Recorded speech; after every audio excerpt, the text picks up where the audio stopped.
Assalamualaikum warahmatullahi wabarakatuh. Thinking to learn, learning to think. Itulah konsep keterampilan berpikir.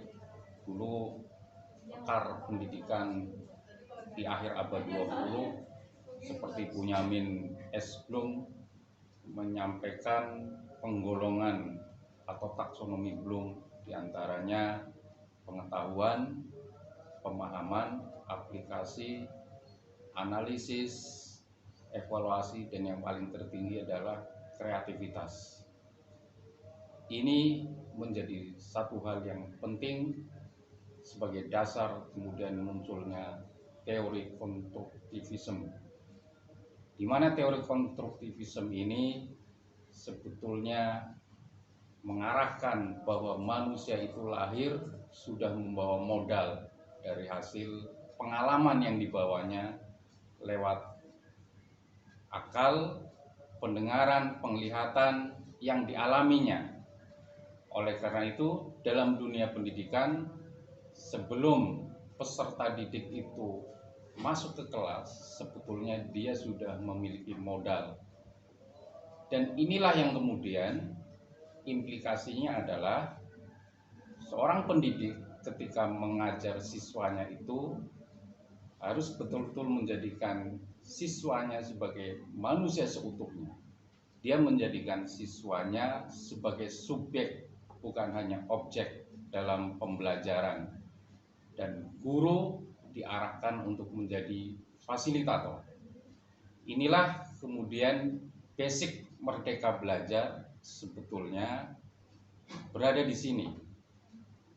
Jauh sebelum ini sebetulnya Islam sudah memunculkan konsep tentang kreativitas dan inovasi pendidikan seperti yang diarahkan oleh pakar pendidikan dari barat di akhir abad 20 dengan teori konstruktivismenya.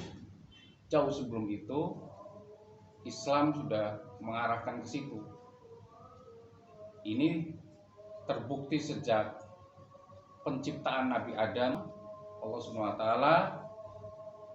memberikan knowledge-nya, memberikan ilmu, memberikan pemahaman tentang nama-nama kepada Nabi Adam, yang kemudian Nabi Adam diminta untuk mempresentasikan, menyampaikan kembali ilmu yang sudah diberikan kepada para malaikat.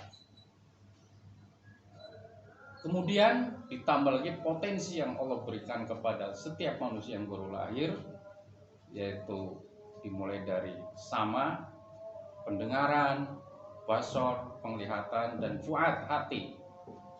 Pendengaran atau audio, penglihatan, visual, dan hati yang digunakan untuk merasakan dan berpikir. Ini penting sebagai alat belajar yang Allah berikan dalam rangka diarahkan untuk dioptimalkan untuk mencapai atau mempelajari ilmu dari fenomena alam semesta maupun dari sumber-sumber bacaan yang lain. Kemudian deklarasi Islam juga deklarasi tentang pembelajaran, yaitu ayat pertama yang turun, Iqra, adalah perintah untuk membaca, perintah untuk belajar, perintah untuk berpikir, perintah untuk merenung, sebagaimana Al-Quran banyak meminta kita untuk berpikir, afala tatafakkarun, merenung, refleksi, dan sebagainya. Sehingga kemudian yang muncul adalah keimanan yang kokoh.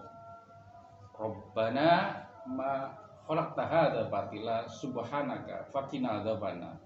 Ya Allah, tidak ada yang sia-sia yang Engkau ciptakan di alam semesta ini. Hatta itu daun yang berguguran sekalipun, semua ada manfaatnya dan tidak ada yang sia-sia.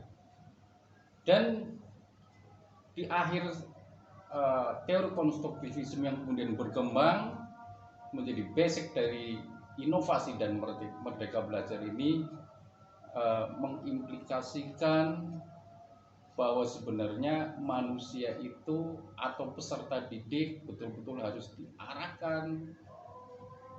Dia sudah memiliki modal ketika mau belajar, dan bukan kertas kosong yang hanya didoktrin tapi diberikan kebebasan untuk berpikir, menyampaikan pendapat, dan sebagainya.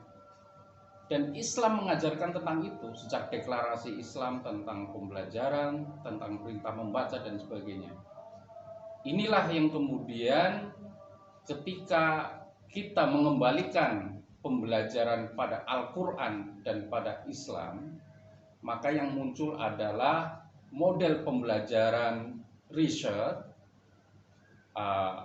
kemudian diarahkan untuk menemukan dengan metode inquiry, discovery, memecahkan permasalahan, dan sebagainya.